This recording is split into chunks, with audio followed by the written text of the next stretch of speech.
Ya, tadi sudah ada pengantarnya, beberapa disampaikan. Kita akan langsung tanyakan sebenarnya seperti apa TWK tadi, bukan GWK ya, TWK, Fokus. tes wawasan kebangsaan di Iya. KPK untuk alih status menjadi ASN. Kita akan bergabung pemirsa dengan Pak Sujanarko, Direktur PJKK KPK atau Pembinaan Jaringan dan Kerjasama Antar Komisi dan Instansi KPK.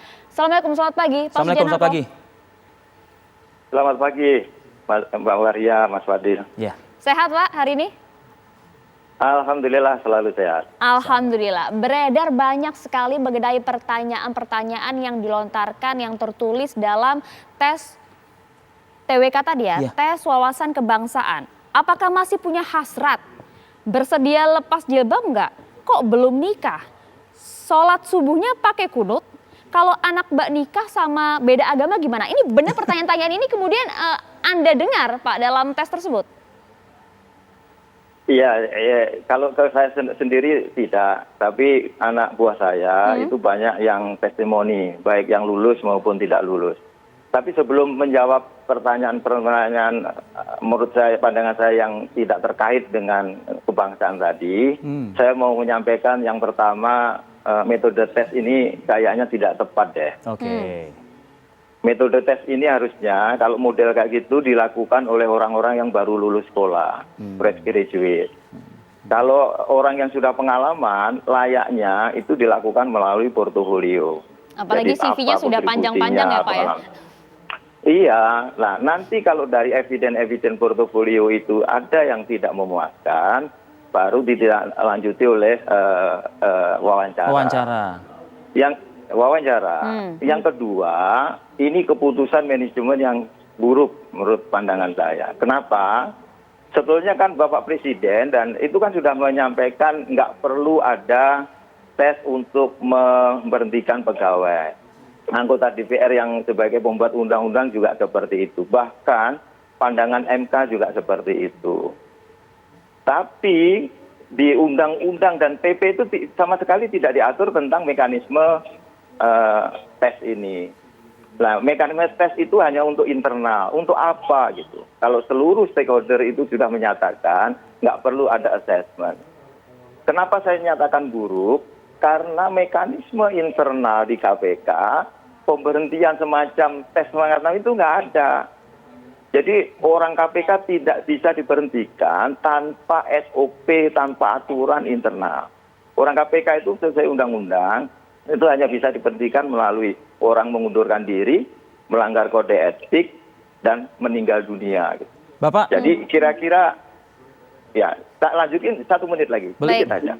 Nah, ini kan kira-kira KPK itu membuat musuh baru.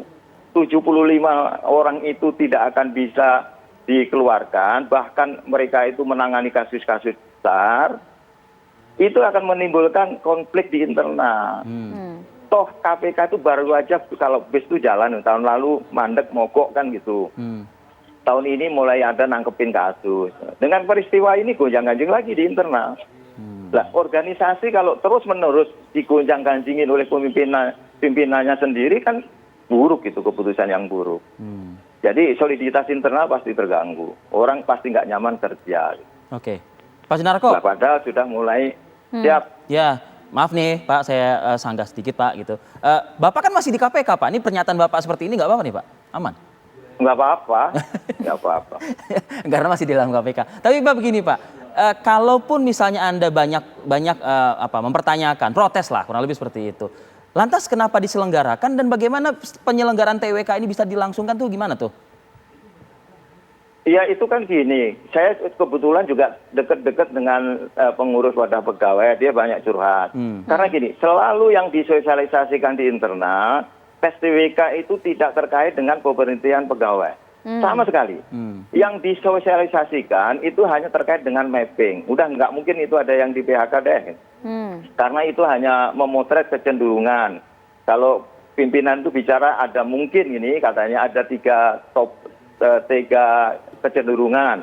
Yang miring ke kiri, yang netral, miring ke kanan gitu. Jadi kayak gitu-gitu aja. Bukan untuk seleksi maksudnya. Jadi ya? konsekuensi Iya, tapi kan ini kira-kira ini dia nggak tahu tiba-tiba ada buah gitu ya, hasil tes ada buah apel 75 orang, nggak ada mekanisme PHK, langsung dimakan aja. Padahal buah apelnya itu beracun itu. Ya ini apa yang menyelenggarakan siapa sih Pak yang tes ini? Nah itu kan sekarang lempar bola, mestinya ada surat dari KPK ke BKN. Yang bertanggung jawab sepenuhnya kan harusnya BKN. Baik walaupun narasumbernya bisa dari BAIS, dari BNPT, dari BIN, dari mana-mana. Tapi harusnya kan 100% itu di bawah kendali BKN. Oke. Tapi BKN kan hanya IO aja, nggak bisa, lah. Apakah kompetensi BAIS untuk rekrutmen pegawai terkait anti korupsi, BNPT itu apa kompetensi untuk kompetensi pegawai anti korupsi? Mestinya kan memang BKN dan Menpan. Pak Sujanarko sendiri siapa yang mewawancara, yang menginterview Pak? Saya nggak kenal deh, kayaknya ya orang bukan BKN saya yakin itu. Pak, apa mungkin yang ditanyakan ke Bapak Pak? yang Padahal menurut Bapak Anda kan sebetulnya kan janggal. udah cukup senior. Gini, kalau ke saya nggak ada pertanyaan aneh-aneh deh. Mungkin nggak berani juga kan jawab. Direktur. Tapi yang pertanyaan aneh-aneh itu di officer yang di bawah. Yang merasa mungkin nggak percaya diri. Nah, kalau pertanyaan ke saya pasti tak ajar itu. Iya, tapi kalau untuk ke Pak Sujanarko sendiri kemarin pertanyaan-pertanyaan yang dilontarkan seperti apa, Pak? Remeh-temeh, misalnya saya kan dulu bekas calon pimpinan KPK, saya menggagas tentang playback-in, kayak gitu-gitulah. Nah itu kan tak pelajari banget gitu. Jadi justru dia seperti belajar gitu. Dan justru malah hasilnya tidak lolos begitu ya? Ya, saya nggak mungkin gini. Kalau saya pribadi yakin kalau hasil itu dibuka dan dibandingkan yang lulus dengan tidak lulus, saya pribadi ini persepsi saya yakin saya akan lulus. Iya. Oke, Pak Sujanarko sendiri sebenarnya melihat hal ini dari segala tes menjalaninya dengan hasil seperti ini, Anda juga internal masih berada di KPK. Anda melihatnya seperti apa sih? Ada apa sebenarnya? Ya ini buruk. Menurut saya ini keputusan yang sangat buruk bagi organisasi. Organisasi itu keputusan yang baik itu pasti membangun organisasi, membangun soliditas organisasi, mengefektifkan kerja-kerja organisasi, bukan mencari masalah-masalah baru. Ini masalah baru, kenapa masalah baru? Presiden sudah merelakan untuk langsung alih status, DPR merelakan alih status, MK merelakan alih status. Kenapa KPK sendiri yang tidak mencintai pegawainya? Padahal zaman sekarang itu pegawai itu aset terpenting organisasi. Nah ini kalau aset terpenting organisasi dilumpuhkan, ya organisasi lumpuh. Baik. Pak Sujanarko, tapi komunikasi seperti yang Bapak suarakan pagi ini lancar nggak di internal Pak? Gitu loh. Enggak. Sekarang enggak. Kan memang gini, KPK dulu mulai awal itu dibangun dengan budaya egaliter. Budaya egaliter itu artinya bukan kurang ajar loh ya. Iya. Budaya egaliter itu dalam konteks orang bisa komunikasi di level apapun. Tujuannya apa? Untuk mempercepat aliran informasi. Betul. Sehingga kalau ada anomali sedikit pun itu segera bisa ditindaklanjuti.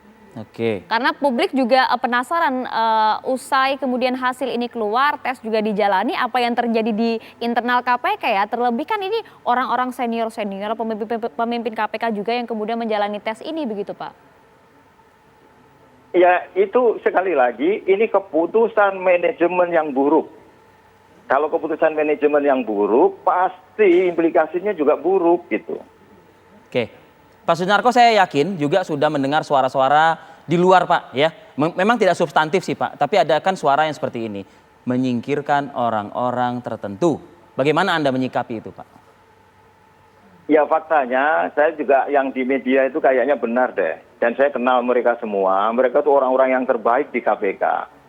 Mereka itu sedang menangani kasus-kasus besar. Jadi kira-kira alasan dari sisi organisasi nggak ada mereka itu dipecat. Bahkan saya pribadi itu ada Kepres nomor 111 tahun 2015 dianggap orang yang berbakti besar ke bangsa dan negara. melalui keputusan Presiden RI loh, Pak Joko Widodo. Itu pun dinyatakan nggak lulus. Oke, jadi artinya ini sekaligus menjawab persepsi publik, artinya bicara soal tidak lulus begitu dan lain sebagainya itu tidak benar ya Pak ya, artinya tetap menjadi pegawai KPK. Untuk sementara. Iya, saya terus terang gini, saya tuh bangga dengan 75 orang. Jadi saya tidak kecil hati, saya dimasukkan kelompok 75 orang yang mau dinonaktif itu saya bangga. Kenapa? Saya tahu kinerja kerja mereka itu di KPK luar biasa, integritasnya luar biasa, komitmen terhadap negara luar biasa. Baik. Oke. Jadi saya walaupun dinyatakan tidak lulus, saya tetap bangga. Tapi hingga saat ini belum ada informasi apapun ataupun keterangan apapun dari pimpinan KPK mengenai hal ini, Pak? Ya, itu kan gini, ini kan seperti buah si malakama. Saya udah dibully di media, itu kan. Jadi sebetulnya publik mempercayai saya itu tidak lulus.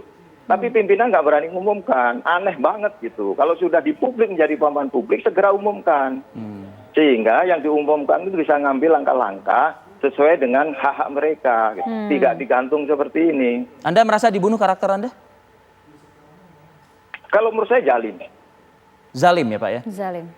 Jalim. Baik. Baik Pak Sunyarko, ini terima kasih nih kita berkesempatan untuk mewawancari langsung Pak Sunyarko yang menjalani ya tes wawancara kebangsaan ini dan juga menyampaikan apa adanya begitu secara terbuka. Sehat selalu untuk Anda Pak Sunyarko dan saya yakin negara masih membutuhkan Anda Pak Sunyarko. Ya, terima kasih banyak Pak Sujanarko, terima kasih. Assalamualaikum. Dan kita akan mendialogkan hal ini bersama dengan pegiat anti korupsi dan pernah juga di KPK. Ya, dan juga anggota DPR, salah satu fraksi. Kita akan hadirkan usai jeda pemirsa, tetaplah bersama kami di Apa Kabar Indonesia Pagi.